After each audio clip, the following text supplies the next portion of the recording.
So hi there. I decided to start creating a video blog of all things. It'll be a creative endeavor and it's going to be about life.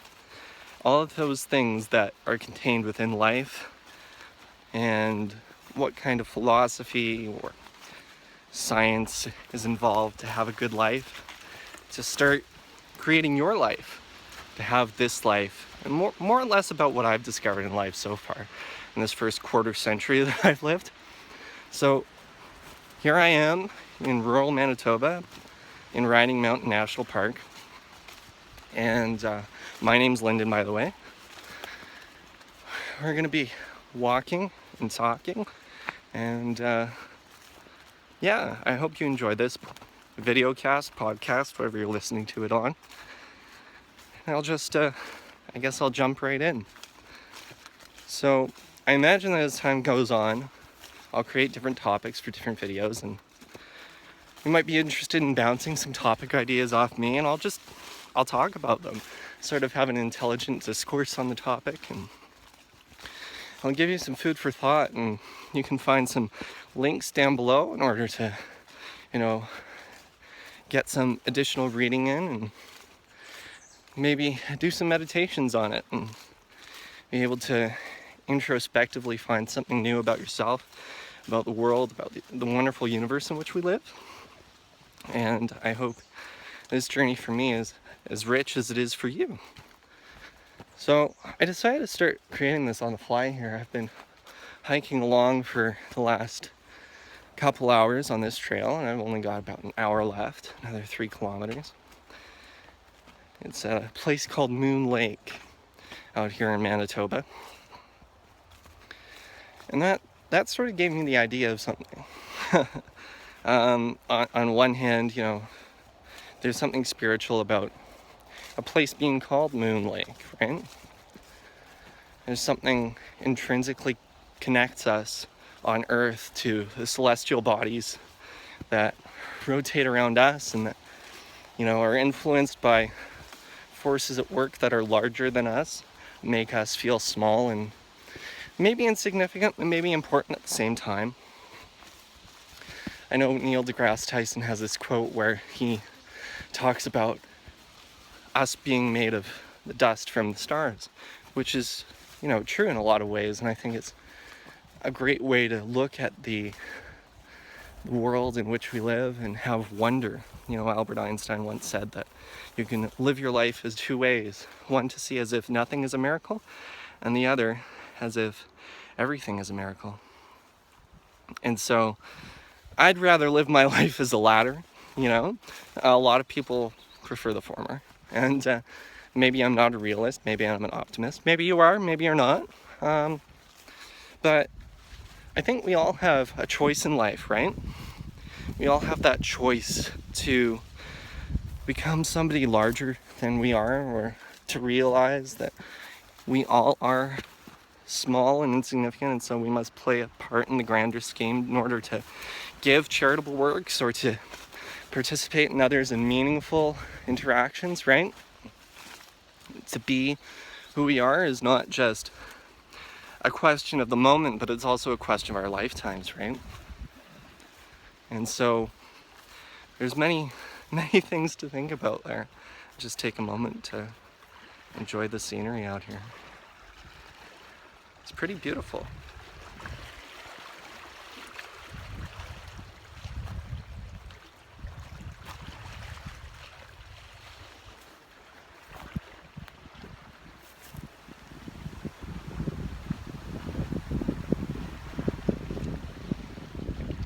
And I think the calm out here is a reminder that we need to take those daily steps in meditation and daily life in order to improve ourselves, in order to, examine who we are and what we're doing, An unexamined life is not a worth life living in many people's eyes, and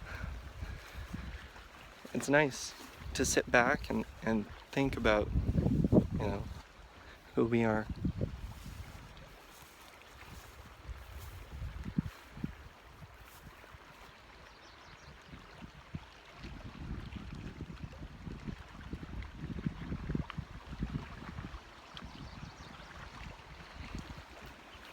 So if you're listening to this on podcast, I hope you were able to hear the waves there.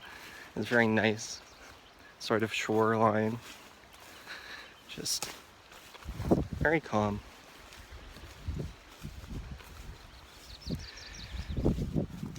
I think I'll do more of these walking trails in order to have this sense of movement. Dr. Gregory House on the show House MD gives you the illusion of moving not only forwards in time, but also a feel of progression, of this moment being very finite, very palpable, and we all are moving in one way or another. Even if, you're not going very far to work, if you haven't traveled very much in your lifetime, I think it's important to keep that illusion of movement wherever you go, because it's a metaphor for life. If you're not moving, it's very easy to become unhappy. It's easy to think that maybe there's something you're not doing with your life that you should be in the future. But it can be calming too. Have a moment of peace and tranquility.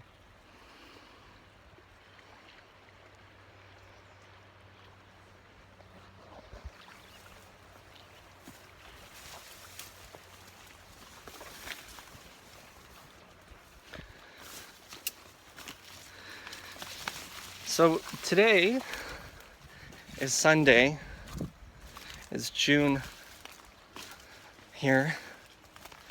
I'm from Canada, I'm from Edmonton. Obviously, I'm not from this neck of the woods, but I've moved around a bit. I lived in Cyprus and Israel for a couple years each, and I've spent some time in the UK. It's definitely interesting moving around the place, seeing people with different perspectives and being able to talk to them about how their lives are. As somebody who's in medicine, somebody who's a doctor, I think it's very important to look at your own life, in order that you're able to better speak about how other people are living and how health is not something that's just physical, but also mental, and that mental health is not just the absence of illness, but it's being healthy and well in all aspects of life, and that you're happy. Happiness counts for a lot in life, and people who aren't happy or don't find joy, they become ill. If they're not ill already, I think there's evidence to suggest that if you're not happy, you're not among those who lift you up, that you live in isolation. You become disjointed from reality, and there's a lot to suggest that if you stop interacting with the world around you in a way in which you find happiness, that you not only become sad, but your body starts to become less well. You explore life less, you become less active, and there's changes that happen. You become immunocompromised, and you stop caring for yourself in more ways than one. And a lot of people with mental illness go back the other way on that too. as a subject to their mental illness, they don't seek health as much in their personal life and with healthcare providers. So happiness is very important to being, just being. Whether you're spiritually active or whether you believe in a faith or whether you just have faith that there's something bigger than you out there, or that you're an atheist but you believe in humanity, if you're a humanist, if you have political views that say, you know, I'm going to work towards the greater good, then you have a goal in life. Something which drives you forward even in times of sadness and times of strife. And so you become this person who wants to interact with others in meaningful ways. And self-betterment not only becomes a part of your daily ritual, but it becomes who you are. You become better in your own eyes. That self-improvement, that idea of who you want to be in the future guides you. You know, I thought at some point in my childhood that I came up with this idea that people become who they are based on who they think they're going to be, based on who they want to be, who they idolize something a little bit different, but you know, we don't all become our idols, but I think we can all say that we become who our actions dictated from childhood, from learning, from interacting with others, from interacting with our family, the positive and negative influences of life. And learning is a big aspect of life, and it doesn't stop when you're young. The types of brain plasticity continually act on us as we age, and our whole brain may not reorganize itself overnight, but over some period of time, our brain connections, our neurons interact in different ways than they were used to, based on how we live. And if you live a static life, a life that's not moving, there's connections that are lost because you don't use them. You know, Donald Hebb said, use it or lose it. He was the father of neuroscience, modern day neuroscience to many people. And I think that's a dictation more from his observations in his daily life than it was actually in his cellular biology. But once he realized that the two are connected, I think it's an intrinsic motor for all mammals, not just humans. And certainly not just mammals, but much of the animal kingdom that shares a centralized nervous system, a complicated sort of internal brain. Even if we don't all share consciousness or the same type of consciousness that humans have. Humans have this very special recognition in the animal kingdom. From the times before Darwin, when we thought that, you know, we were at the top of the food chain, that Phalaean idea. And so, even though Darwin may have toppled us from our, you know, egotistical pyramid, we're still recognized by ourselves as being somewhat of a stranger to the rest of the universe. We need to keep that in mind in terms of stewardship, in terms of conservation, but I think it's also important in order to understand more about ourselves, our internal point of view, our ways that we get locked into our heads, into the way that we think in our daily lives. We get very caught up on the inane, the neurotic, and sometimes the psychotic, even in our daily, you know, interactions with life. It doesn't become a DSM diagnosis overnight or a psychiatric diagnosis just because you had a psychotic idea. It becomes a diagnosis because you're ill and you're no longer functional in society. And what is society, right?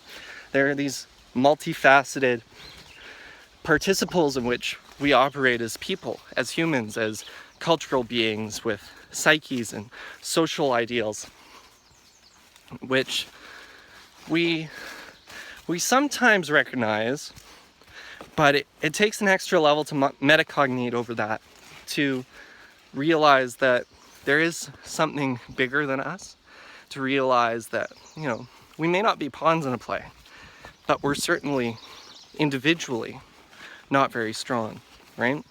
Maybe that's a socialistic idea, maybe that's a political one, but I think it has valid virtue to understanding our society, because society itself, the meaning of society is to be socialistic, right?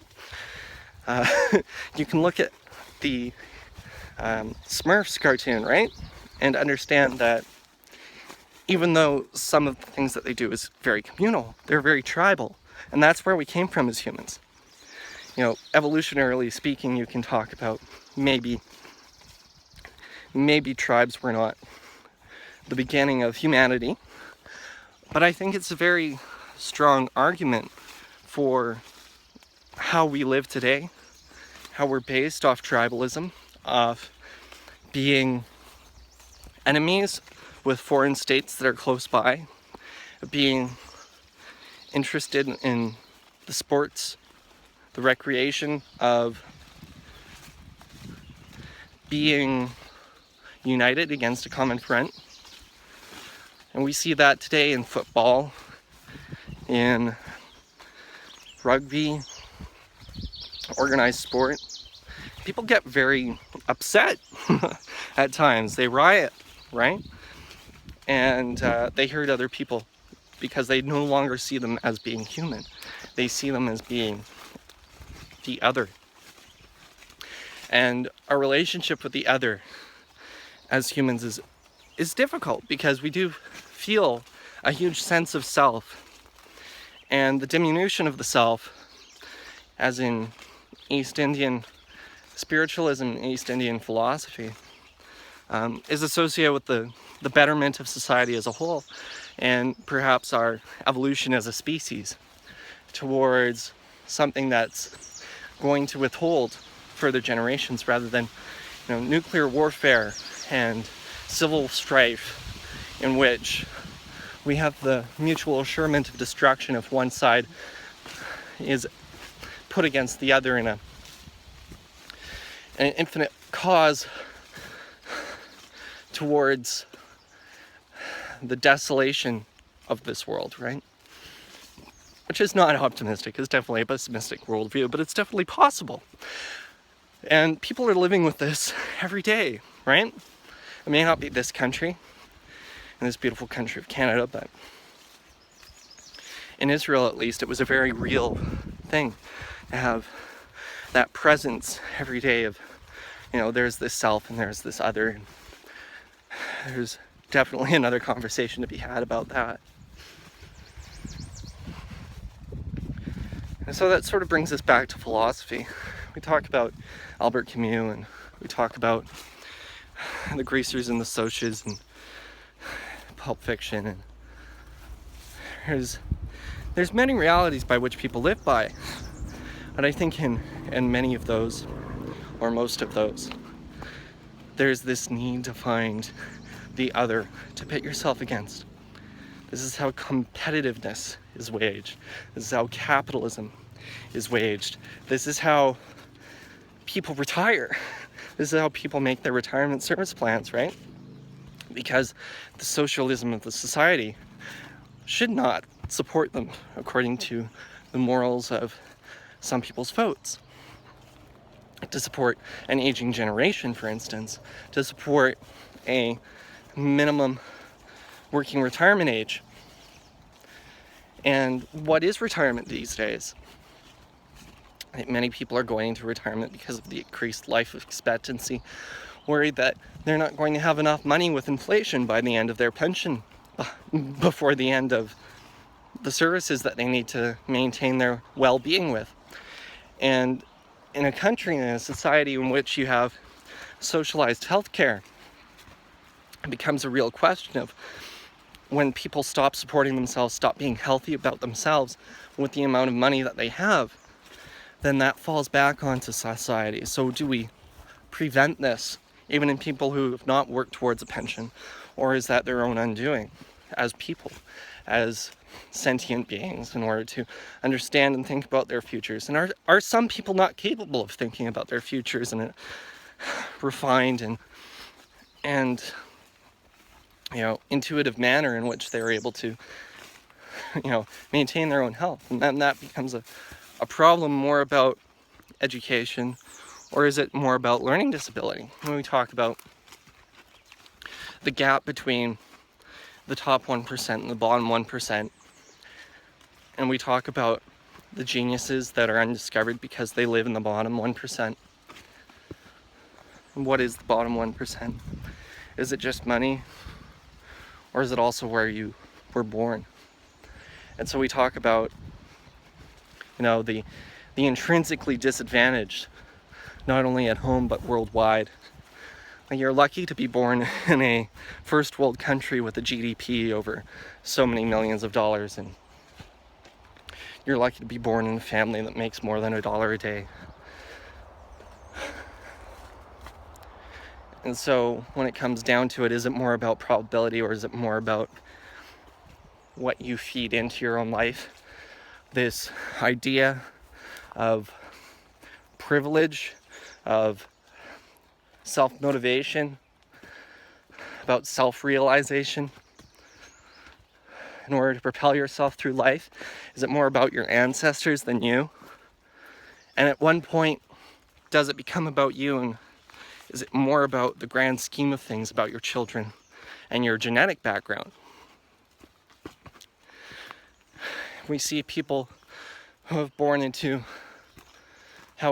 been born into multiple generations of multi-millions of dollars, and who have never known to be without.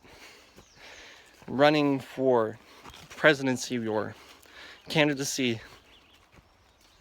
and being able to dictate their will upon others. And is this more like an autocracy than a democracy? And this sort of system has been in place for hundreds of years in some countries, or at least throughout the last century. When you talk about Britain, Oliver Cromwell, these people who talked about self-determination but maybe never actually experienced it for themselves, rather than to be in their own hierarchical pyramid trying to reach the pinnacle of political grandeur and then reach down in acts of charity. I'm not trying to knock who they are or who they were, but perhaps they don't understand the full scope of idealism. So those are some things to think about.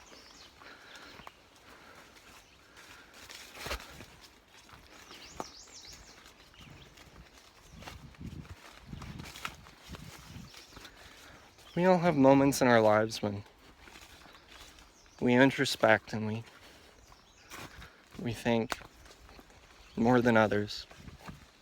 Maybe when we're alone, forced into a state of being alone, or we decide that we need to be by ourselves for a while.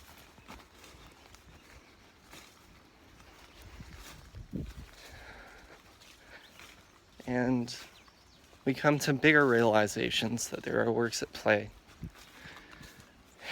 Something, maybe destiny, maybe the universe, maybe God, maybe the butterfly effect that drives us towards our ultimate destination. And is there really an ultimate destination, or is life what happens on the way when you're making other plans? I'd like to think that there are so many ways to live your life in the glory of God, in the glory of something bigger than yourself. And maybe we don't have to live in the glory all the time, but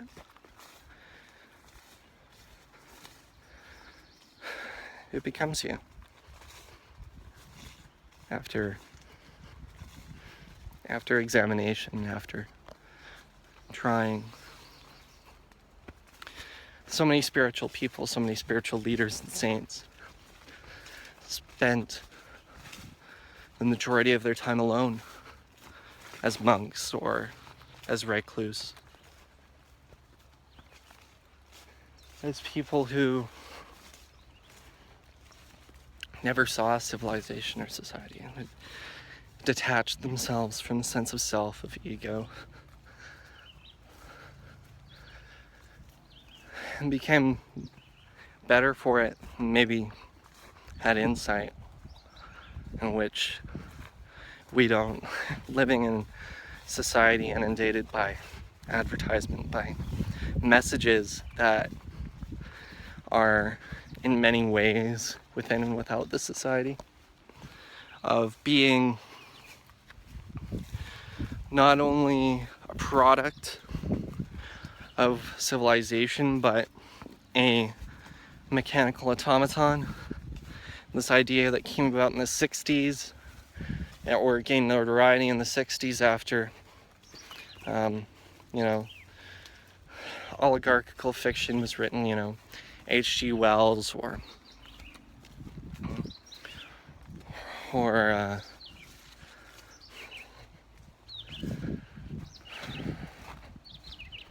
others. And so brings us back to the idea of the alien. And there are aspects of life within all of us that are alien. And we're afraid to discover that the alien is like us. That those people that we've been fighting are not the automatons, but we have been acting in a mechanized fashion, a cogged gear in the wheels of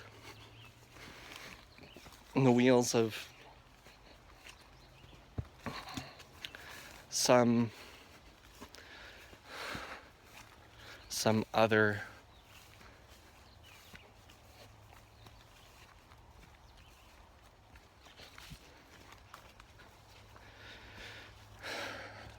I think I've run out of things to talk about for today, but I'd like to just talk about what's down below. So some of those ideas and some of those people that I was mentioning, you can find in the links below. I'll give you some reading there and some ways in which you can find out more about what I was talking about, and I'll find something else to talk about next time, maybe something deeper, maybe something more specific, rather than just this, because this is life. This is your life. This is my life, and we all are a part of it.